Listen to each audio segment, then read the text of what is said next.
recebi a tarefa de falar sobre o assunto de atendimento a múltiplas vítimas em desastres para vocês. Fiquem à vontade. Imagino que ao final tenhamos um tempo também. Eu vou tentar falar bem objetivamente. O roteiro que está proposto seria falarmos sobre conceitos, contextualização, o atendimento propriamente dito a múltiplas vítimas e algumas observações. São 37 slides, eles estão numerados. Eu pretendo falar isso em coisa de 45 minutos. Bom, os conceitos que são importantes, eu queria primeiro frisar que, sabendo que a turma é muito heterogênea, nós temos várias origens, temos aí bombeiros militares, civis que já estão habituados ao trato com assuntos de defesa civil, com atendimento a emergências, mas temos pessoas também que não têm essa vivência ou talvez esse trato mais diário. Então eu vou tomar a liberdade de falar algumas coisas mais elementares. Bom, o conceito de desastre é esse. Eu destacaria que, de fato, o mais importante de tudo é nós entendermos que o desastre ele é o resultado de um evento. Então, quando nós falamos que aconteceu um desastre, nós queremos dizer os danos decorrentes, os prejuízos, todo o malefício, tudo aquilo que foi decorrente, por exemplo, de uma chuva muito intensa. Então, se nós tivermos neste momento, hoje, dia 4 de agosto, às 19h30, uma chuva torrencial no meio da Amazônia, nós não teremos lá um desastre, porque lá não haverá nenhum resultado danoso, indesejado, etc. Se uma chuva torrencial acontecer numa cidade muito populosa, despreparada, certamente nós teremos um desastre. Isso então, entendendo que é o resultado, nós vamos falar que é a atuação desse evento adverso sobre um ecossistema vulnerável, ou seja, não preparado para receber aquele evento adverso. Esse evento adverso ele é das mais diversas ordens, conforme nós vamos falar aqui. E os prejuízos, os danos, eles são de maneira ampla. Então, nós podemos falar aqueles mensuráveis, que são os econômicos, os sociais, mas nós temos alguns também que são imensuráveis. Por exemplo, a suspensão de aulas, como nós tivemos recentemente durante a pandemia, né? Uma série de atividades que foram suspensas, aulas foram suspensas, atividades econômicas foram suspensas e uma série de decorrências. Tudo isso são danos e prejuízos. Então, o evento adverso, eu coloquei a fonte dessa informação logo abaixo, mas está muito resumido aí, é que o evento adverso é sim o fenômeno causador. Então, o furacão seria o nosso evento adverso. O desastre são os danos, prejuízos, que são decorrentes, portanto, desse evento adverso, desse furacão. Para contextualizar, eu coloquei aqui alguns exemplos mais recentes para nós puxarmos da memória. Há exatamente um ano atrás, acontecia no Líbano uma explosão de um depósito de produtos químicos que estavam estocados de maneira ineficiente, e essa explosão ela causou imediatamente 200 óbitos e uma série de outros danos e prejuízos, conforme nós podemos puxar da memória e ver aquelas imagens muito impressionantes dessa explosão no Líbano. Nós temos aí um evento de origem tecnológica, ou seja, produtos que foram acondicionados, não houve a segurança adequada, houve uma falha nessa segurança dos sistemas que foram previstos e restou por haver esse desastre. No 11 de setembro, nós tivemos esse ataque terrorista sobre as Torres Gêmeas, caíram os prédios, isso mudou o mundo a partir de então. No dia seguinte, o mundo estava de pernas para o ar, um perigo ou um temor muito grande que houvesse uma guerra, que envolvesse até outros países, porque afinal de contas não se sabia ainda quem eram os culpados, mas foi visivelmente um ataque terrorista que também causou, portanto, ali um desastre. Onde nós estamos vendo aí, por exemplo, as pessoas na rua feridas de maneira secundária nesse desastre que foi o ataque às Torres Gêmeas. Na cidade de Bhopal, na Índia, em 84, houve um vazamento de gás durante a noite e foram contabilizados ainda naquela noite cerca de 20 mil óbitos. Cerca de 20 mil óbitos. Mais uma vez, um desastre tecnológico, nesse caso, envolvendo uma indústria química e a população ali imediatamente ao seu redor. Mais recentemente, já em terras alterosas, tivemos a tragédia de Brumadinho, com rompimento de uma barragem, no dia 25 de janeiro de 2019, em que foram catalogados 270 óbitos pelas contas oficiais. As famílias contabilizam 272 vítimas em razão de duas grávidas que foram vitimadas. Uma mobilização muito grande, uma exposição muito grande e uma série de coisas que ainda estão muito frescas na nossa memória em razão de ser aqui na região metropolitana de BH, de ser na região sudeste, de ter sido um desastre acontecido numa região urbanizada, de fácil acesso, onde as câmeras captavam a todo momento o vai e vem das equipes de socorro, todos os problemas que ali haviam. Eu menciono também, ainda no ano de 2019, furacões, ciclones que aconteceram em Moçambique, onde equipes nossas de bombeiros de Minas Gerais estiveram, bombeiros de outros estados também, estiveram prestando socorro. O país ele tem o IDH, já tinha antes disso o IDH bastante prejudicado, bastante baixo. Houve um furacão, foi uma equipe fazer o atendimento, houve um segundo furacão, e o relato que os colegas trazem é que, sem haver nenhum tipo de evento adverso, o país já estava numa emergência social, uma emergência humanitária bastante severa. Isso só, então, agravou ainda mais a situação naquele país. Nós vemos, então, neste caso, um evento adverso de origem natural, cujo desastre está caracterizado em muita medida das imagens que estão aí com a população perdendo todo o seu acesso à água potável, a uma série de benefícios elementares, uma série de recursos e serviços bastante elementares. Eu acrescentei esse gráfico que fala dos desastres naturais. À nossa direita, nós temos a evolução em 2 períodos de 20 anos, em que se vê uma evolução bastante grande dos desastres naturais.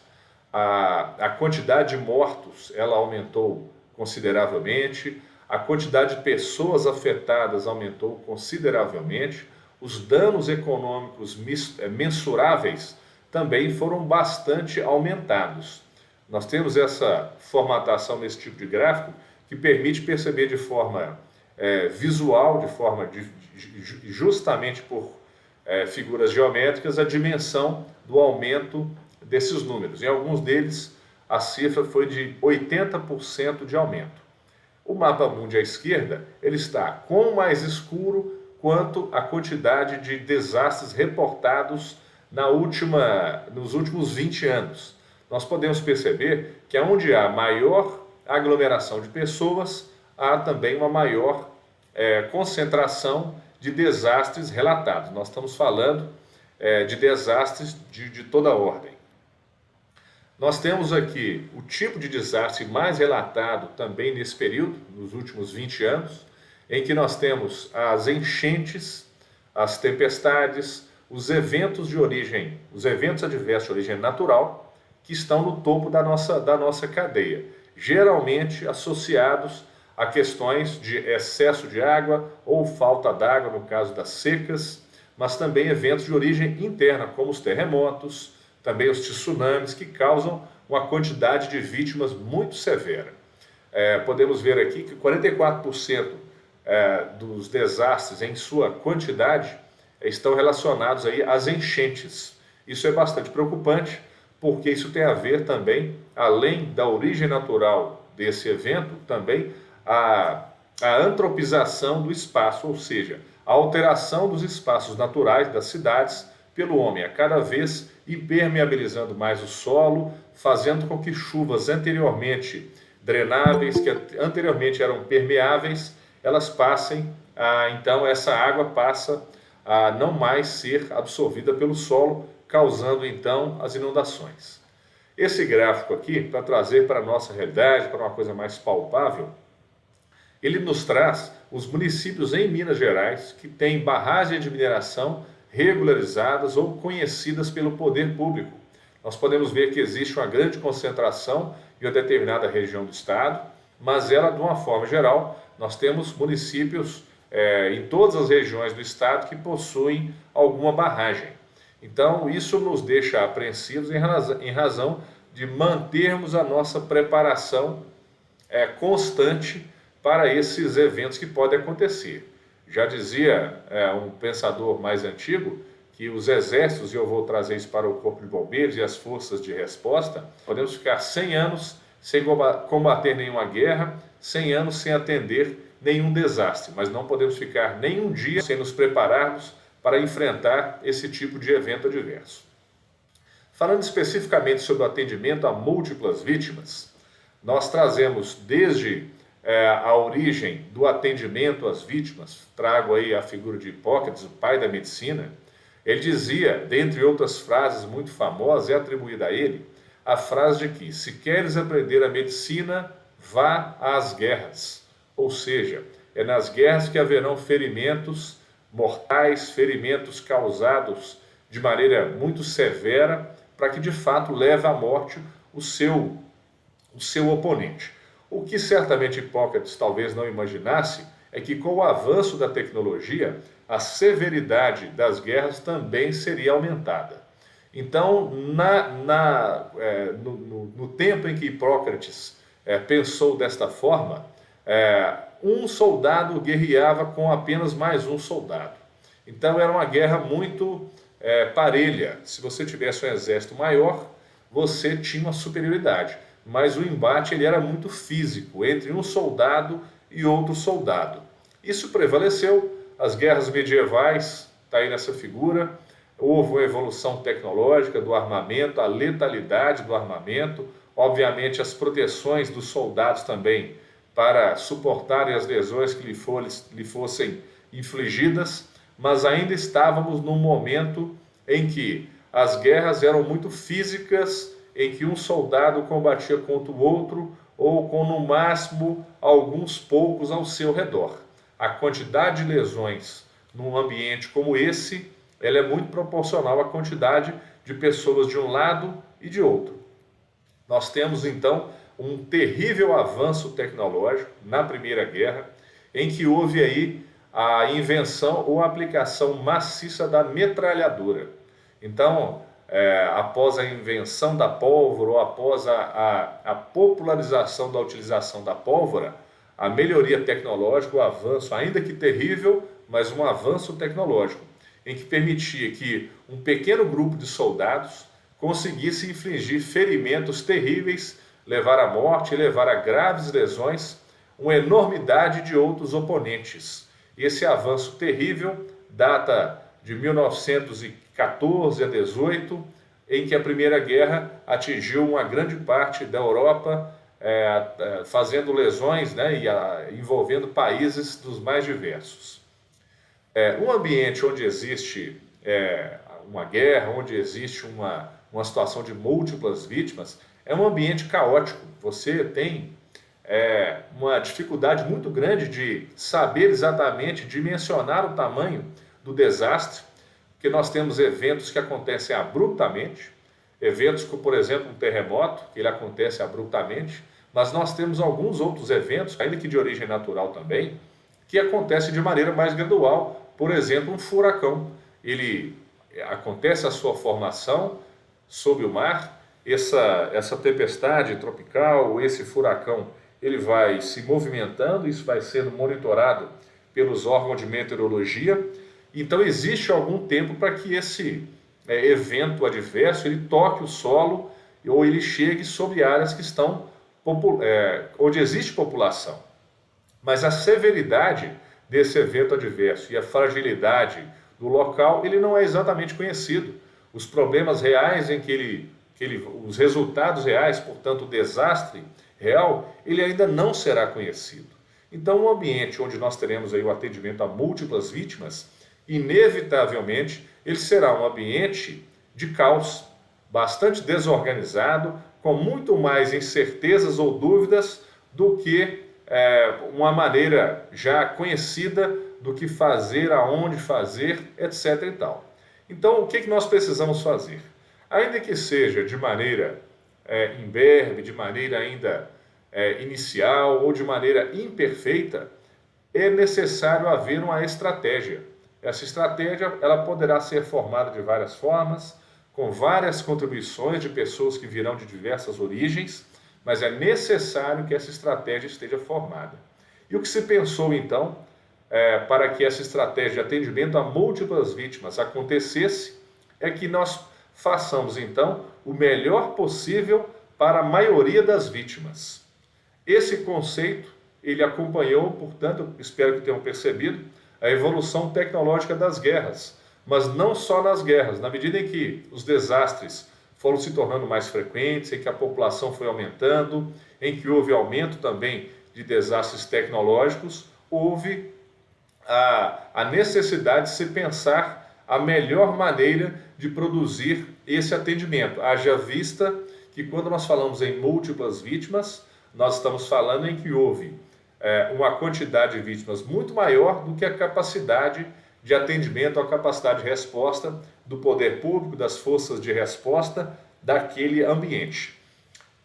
Existe um conceito que é de fácil percepção, que as forças de segurança, que as forças de atendimento, elas sejam tão grandes quanto ou tão desenvolvidas quanto nós tenhamos a quantidade de eventos acontecidos. Então, nós temos lugares onde os desastres são recorrentes, nós temos lugares, então, que têm forças bastante desenvolvidas. Se nós temos lugares com menor quantidade de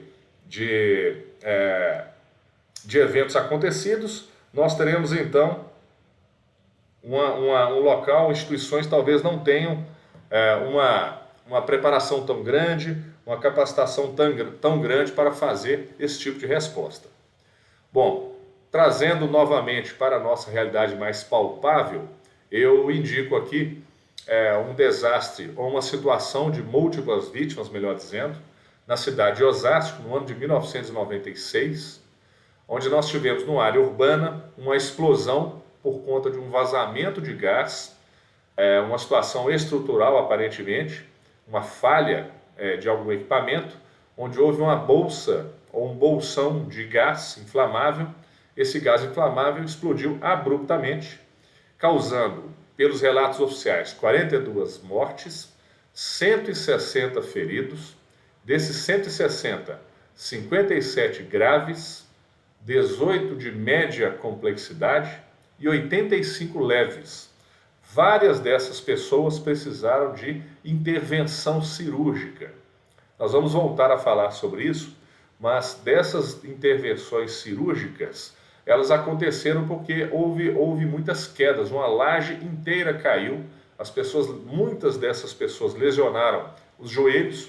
Nós sabemos por acompanhar ou pelo estudo mais superficial da anatomia, nós sabemos que existe a artéria poplítea atrás dos joelhos, e a falta de percepção imediata de que havia lesões nessa artéria levou, inclusive, alguns dias adiante, ou algumas semanas adiante, até muitas amputações de pessoas que sofreram lesões bastante semelhantes. Deste socorro participaram bombeiros, policiais militares, forças armadas, no caso o Exército Brasileiro, e a população. A quantidade de pessoas que trabalhou neste atendimento foi estimada em 1.000 pessoas. 1.000 pessoas prestando atendimento, e nós estamos falando aqui coisa de 200 feridos. Bom, como é que nós dividimos então um atendimento para uma área onde há múltiplas vítimas? Nós precisamos entender que a zona verde ou a zona fria, ela é todo o ambiente até que ele tenha algum tipo de agravamento dali, ou possibilidade de agravamento das pessoas envolvidas. Importante, então, nós percebemos que o posto de comando precisa ser instalado numa área segura. A área de concentração de vítimas, que está nesse triângulo amarelo com letras pretas, também numa área segura, onde não há possibilidade do evento aumentar o seu dano. Nós vamos perceber aí de maneira apenas didática e simbólica uma zona morna e uma zona quente. Essa zona quente é onde nós percebemos os efeitos do evento adverso. Então, pode ser ali uma zona onde tem uma fiação caída, com risco de choque, pode ser um vazamento de combustível, com risco de explosão, um caminhão, por exemplo, trazendo produtos químicos ou explosivos, ou produtos inflamáveis, ou podemos ter uma região inteira onde espera-se ali a chegada de um furacão. Essa é a zona quente, onde o evento está acontecendo e os seus efeitos mais intensos eles são percebidos.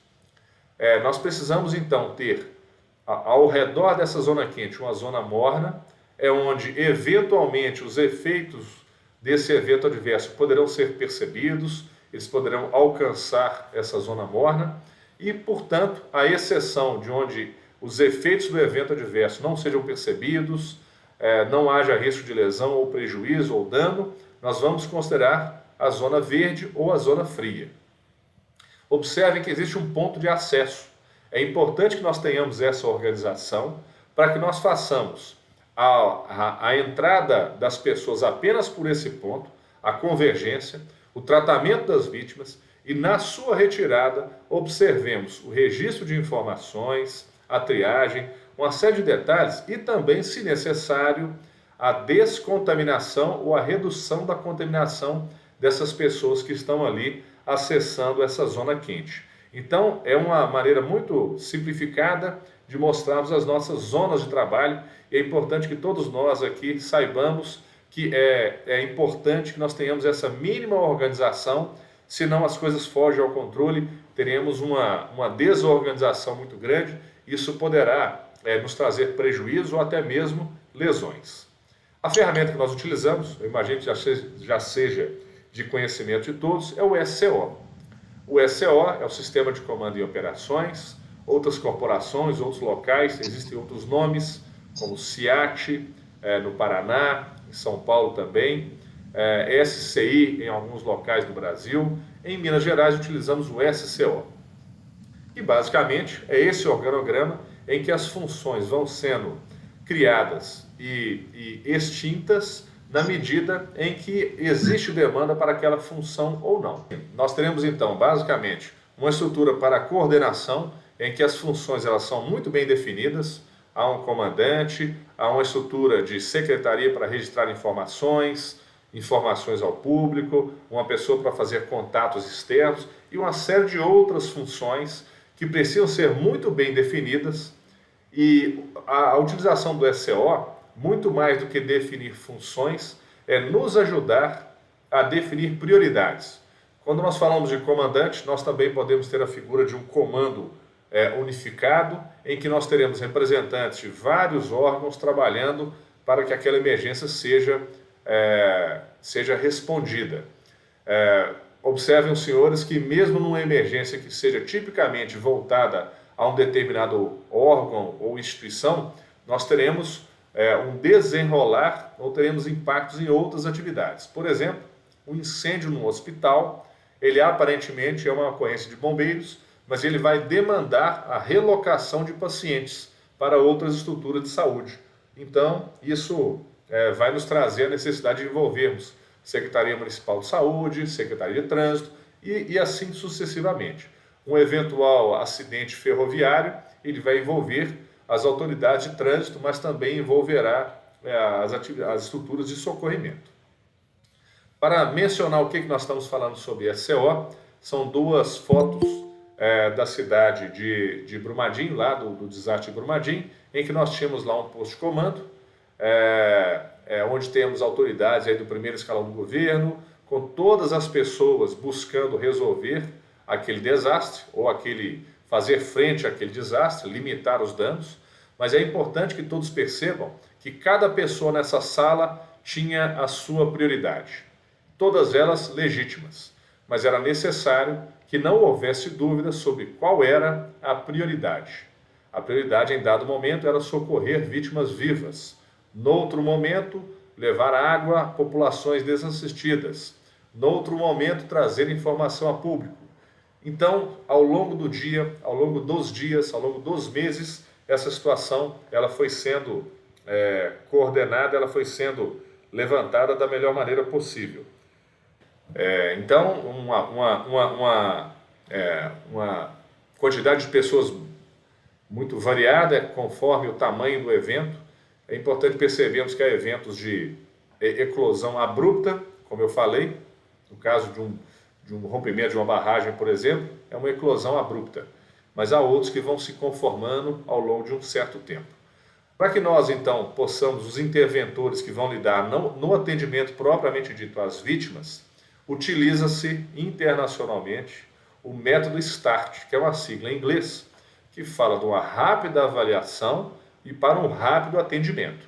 É um cartão que tem quase esse formato que está aparecendo na tela do computador dos senhores e das senhoras, em que as fichas, a parte de baixo, ela é serrilhada, ela é destacável.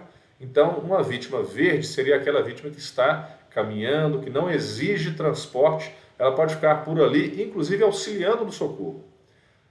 Então, eu destaco essa parte verde, vai sobrar preso ao corpo daquela pessoa esse cartão com etiqueta amarela. Essa etiqueta amarela vai dizer que aquela pessoa precisa de um socorro, mas não é urgente. Da mesma forma, retirando essa etiqueta amarela, vai sobrar preso ao corpo da pessoa uma etiqueta vermelha, dizendo que ela precisa de um atendimento rápido. É a figura de um coelho que está desenhada aí, para dizer a gravidade, a urgência deste socorro. A exceção dessas três é a etiqueta preta, onde há o óbito constatado. A ideia dessa ficha é que ela seja de rápido preenchimento, ela tem uma numeração tipográfica nas duas abas superiores, de cor amarela, também serrilhada, destacável, em que você pode relacionar esse número que está logo abaixo dessa estrela da vida, relacionando, olha, o motorista da ambulância está levando esta vítima com este número. Lá no hospital, aquela vítima com aquele número vai destacar uma outra parte dessa ficha. Esse protocolo precisa ser treinado, né? Eu estou simplificando bastante aqui. As equipes de emergência, o SAMU, os hospitais, os bombeiros, os socorristas, têm essa prática e esse preenchimento é muito rápido e ele visa as lesões mais evidentes ali, aquelas detectáveis no momento da cena, sem nenhum tipo de exame mais aprofundado propriamente dito. O método START, ele também prevê que a organização física das pessoas no seu local da área de concentração de vítimas, ela seja minimamente organizada. Percebam, os senhores e as senhoras, que as vítimas de cor de prioridade preta, ela está ali à esquerda, então elas são aquelas que não precisam de nenhum transporte, afinal já são óbito, elas serão transportadas no momento oportuno.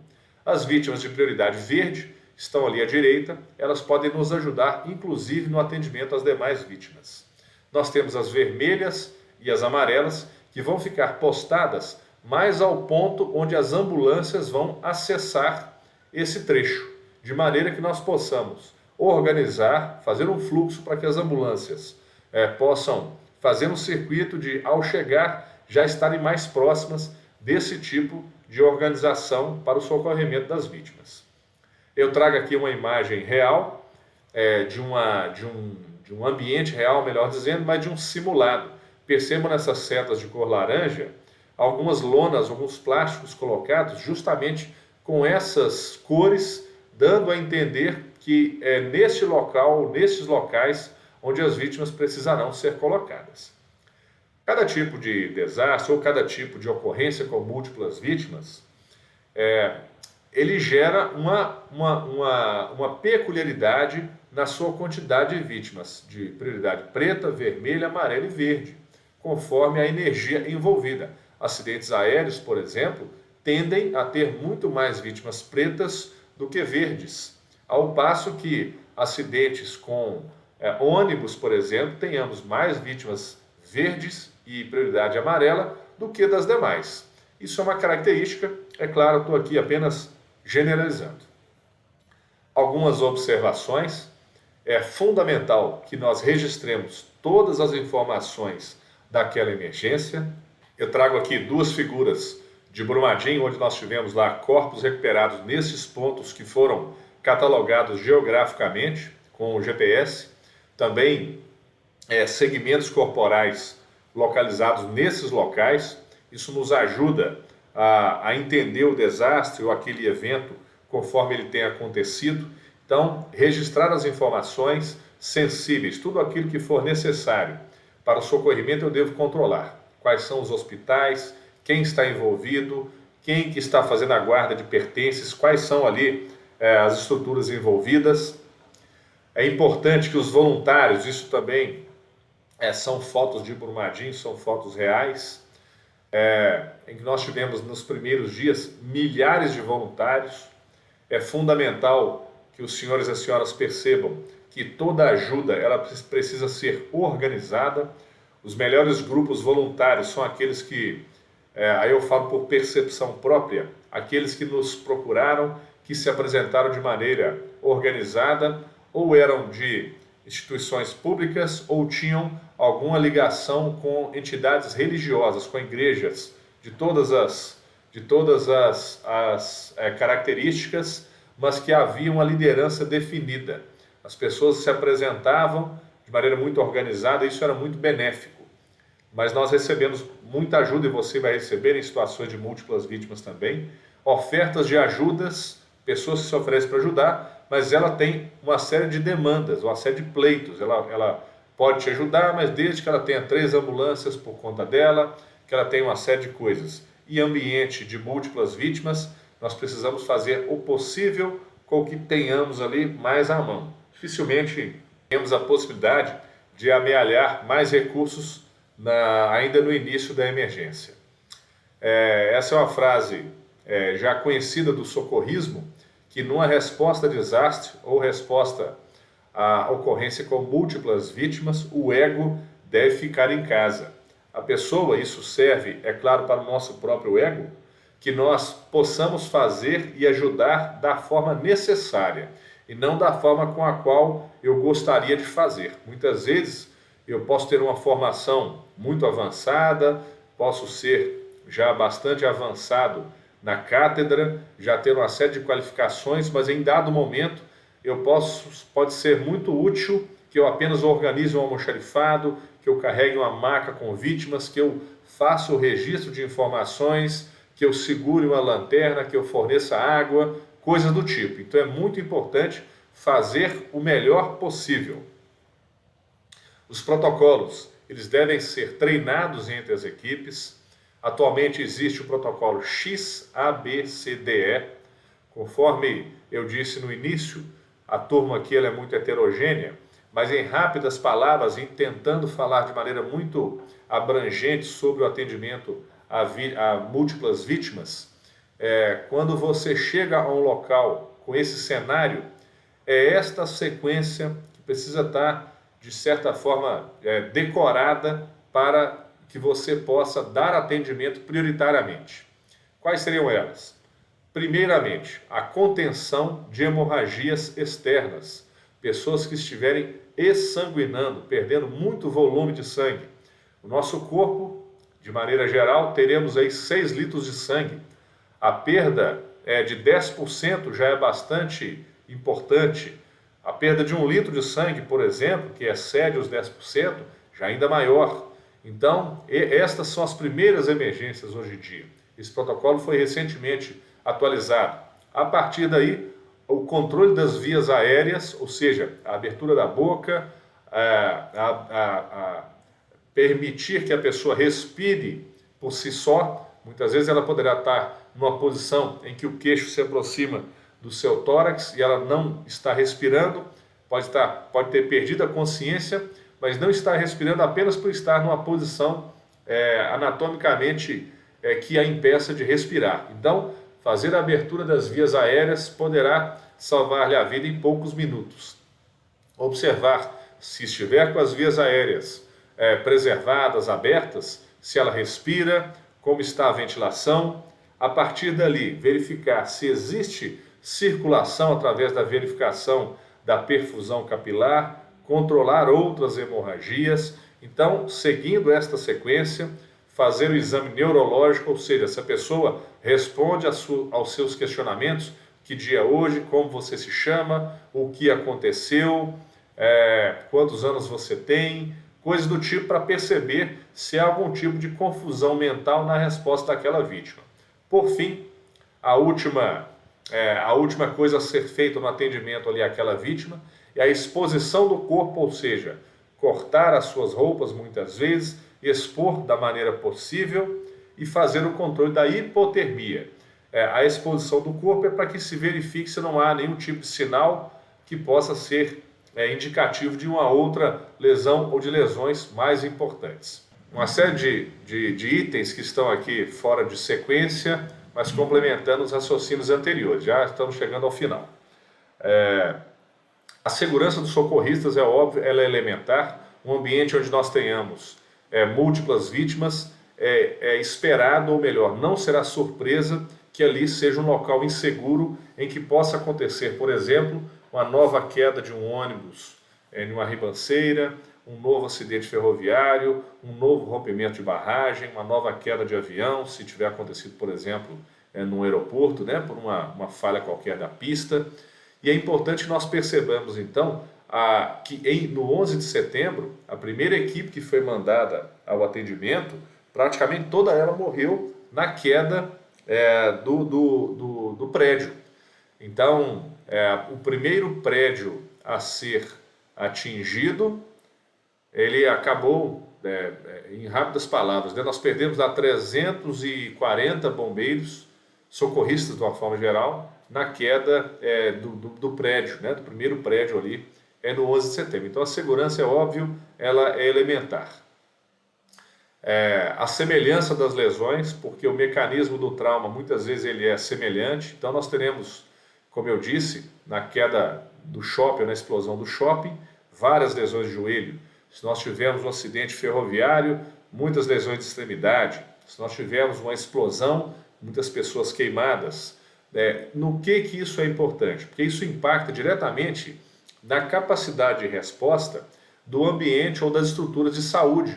Então, se nós tivermos muitos queimados, como aconteceu, por exemplo, na creche em Janaúba, houve uma demanda muito grande de atendimento a queimaduras e a estrutura hospitalar ficou seriamente afetada. Então, é importante nós percebamos isso. A gestão do risco, ela precisa ser feita de maneira muito atenta. Existem riscos que são aceitáveis, outros são catastróficos. Então, fazermos a entrada sob estruturas, não tendo estruturas instáveis, isso deve ser feito, se necessário, pela menor quantidade de pessoas possível, pelas pessoas que tenham equipamento, treinamento para fazer aquela missão. O risco catastrófico, ou seja, eu vou entrar debaixo de uma estrutura que está visivelmente ruindo, isso não é razoável, né? Eu estou ali colocando uma pequena chance de socorro, colocando essa condição de risco muito grande. Já falei sobre os eventos de evolução abrupta. A comunicação na cena, ela é obviamente um gargalo. Se a comunicação funcionar, talvez nós nem tenhamos o desastre. Então, a regra será o desencontro de informações e o desencontro na comunicação, informações de outros eventos acontecidos, que estejam acontecendo, por exemplo, e geralmente são inverídicos. Cito novamente o 11 de setembro, onde houve um alarde durante o atendimento de que havia outros aviões rumando para aquele local. Também em Brumadinho, enquanto nós fazíamos o atendimento, houve o rumor ou uma notícia falsa, ou um desencontro de informação de que uma segunda barragem havia rompido. Isso causou, obviamente, uma confusão muito grande, pessoas correndo, bombeiros correndo, equipes que estavam atoladas na lama, fazendo socorrimento de vítimas. Então, a falha de comunicação, ela está intrinsecamente associada ao desastre. Nós precisamos perceber que haverá vítimas decorrentes conforme o evento. Nós teremos pessoas que, por exemplo, estarão no hospital, ou melhor, elas deixarão de ser atendidas no hospital porque aquela estrutura de saúde ela estará congestionada e ela então poderá deixar de fazer ali a sua hemodiálise, por exemplo. Imaginem os senhores e as senhoras num ambiente de terremoto, por exemplo, onde as pessoas param de fazer hemodiálise porque está sendo priorizada o atendimento a vítimas de trauma. Então, poderá haver vítimas decorrentes. Ao longo dos dias, por exemplo, poderemos ter pessoas que estarão intoxicadas, pessoas com diarreia por ingerirem alimentos contaminados ou mal acondicionados, a água também contaminada. Então isso é bastante crítico. É importante perceber que uma vítima com uma lesão física, ela também, em alguns cenários, poderá também ser uma pessoa desabrigada. E, além disso, uma sobrevivente, ou seja, ela tem um trauma emocional, psicológico bastante severo, além de um trauma físico. Os cenários de desastre, principalmente desastres naturais, eles causam uma deambulação constante. As pessoas perdem os seus locais de trabalho e elas ficam vagando pelas ruas sem o seu local de trabalho, sem a sua ocupação diária. Isso coloca mais pressão sobre o cenário, porque ali podem surgir outras vítimas também, às vezes de questões emocionais. O prontuário de cada vítima ele deve ser registrado da melhor maneira possível, lembrando que, conforme o cenário, nós poderemos ter pessoas de diversas nacionalidades e nós podemos ter também teremos certamente pessoas de diferentes níveis de formação acadêmica. Então, por exemplo, num terremoto, num furacão, no Haiti, por exemplo, vários registros foram feitos no próprio gesso das vítimas. Havia ali a inscrição em inglês para que outras equipes a seguir pudessem dar algum tipo de atendimento àquela vítima ou àquele paciente. A informação ao público é uma tarefa fundamental para que você não cause pânico, desinformação, invasão da cena. Então é importante que os parentes, a comunidade saiba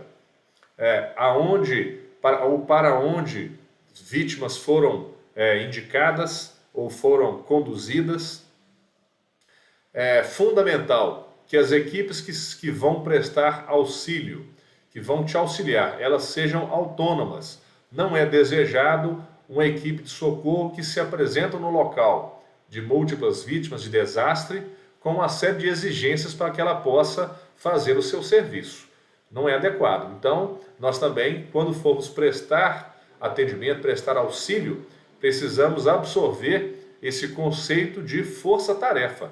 Precisamos nos apresentar com todo o EPI necessário, com tudo aquilo que nos seja caro, ou seja, água, alimentação, local de dormir, tudo. Em vários desses cenários, as pessoas estarão aprendendo junto, as pessoas estarão recebendo uma série de informações que serão inéditas a vários dos respondedores, e é fundamental que nós sejamos sensíveis, tenhamos empatia com essas pessoas. O relacionamento interpessoal durante esse tipo de atendimento, ele fica bastante em xeque. É natural, é esperado que as pessoas tenham ali algum tipo de desencontro em razão de perceberem que a sua prioridade é a maior dentre todas. Isso poderá gerar emergências psicológicas dentro da própria equipe. E é necessário ter intervenção ou retirar essa pessoa do cenário para que o atendimento às vítimas não fique prejudicado. Percebamos nós todos que as estruturas de apoio, como os hospitais, os postos de saúde, eles poderão estar afetados na sua condição de dar a resposta. Então, um furacão, um terremoto, uma inundação poderá afetar um hospital. E aquele atendimento no local talvez seja o único atendimento que a pessoa de fato vai receber. Então, o primeiro atendimento é e a cadeia do atendimento, a sequência do atendimento, ela precisa ser também observada, porque não havendo local aonde designar ou conduzir os pacientes, estarão todos eles ali desassistidos. O ponto ideal é que haja uma regulação médica, um profissional médico fazendo a regulação, justamente indicando, isso será mais comum em ambientes urbanos, qual vítima será direcionada a este ou aquele recurso hospitalar, para que nós não tomemos ou não percamos a oportunidade de fazer o atendimento da vítima, o atendimento correto, da maneira correta, no tempo adequado. Chamo a atenção para os 60 primeiros minutos após um trauma. Existe um estudo estrangeiro que indica que das pessoas que morrem de trauma, 84% delas morrem na primeira hora após o trauma. Isso quer dizer que nós precisamos ter muita agilidade ao socorrer as vítimas para que elas possam chegar ao seu recurso hospitalar, por ideal, ainda na primeira hora após o trauma. Ou o médico vir até a vítima, ou a vítima chegar até o recurso hospitalar, até o prédio do hospital propriamente dito. Percebamos que o sistema de saúde ele será impactado num ambiente com múltiplas vítimas. É necessário que haja um hospital de referência, e isso a regulação médica fará muito bem, mas existem também os planos hospitalares para catástrofe. Basicamente, algumas estruturas elas são, o seu uso é redirecionado. Por exemplo, uma sala de observação, ela é extinta, as pessoas que estiverem ali, elas são sumariamente liberadas para as suas residências, para que naquele local seja instalado uma área de atendimento, uma enfermaria, para atender outras prioridades. Então é um pequeno exemplo de uma mudança de utilização dos espaços que isso vai acontecer quando for disparado o plano de catástrofe de cada hospital. É importante que todos conheçam e saibam como lidar com isso. Já falei da questão do registro das informações sensíveis, é fundamental.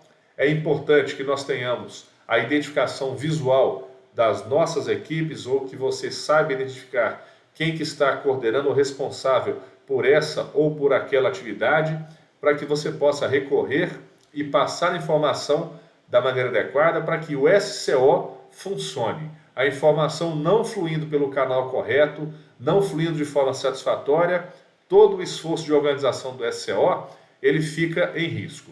O nosso trabalho ele precisa ser feito em equipe. Em todo um ambiente com múltiplas vítimas, nós teremos uma infinidade de uniformes, de origens, mas o que nos iguala é o desejo de agir da melhor forma, preservar a vida alheia, preservar as vítimas que estão ali, fazendo o melhor possível pela maior quantidade possível de pessoas. Deixo aqui o meu contato, agradeço pela oportunidade de me dirigir aos senhores. Atualmente eu sirvo na Academia de Bombeiros Militar, em Belo Horizonte, local onde são formados os bombeiros, onde temos uma estrutura didática bastante robusta, que fica à disposição de todos os senhores e as senhoras para as atividades, não só atividades remotas como essa, assíncronas ou síncronas, mas também atividades presenciais. Na falta de algo mais adequado ou mais inspirado, eu me despeço com a minha continência. Meu muito obrigado a todos.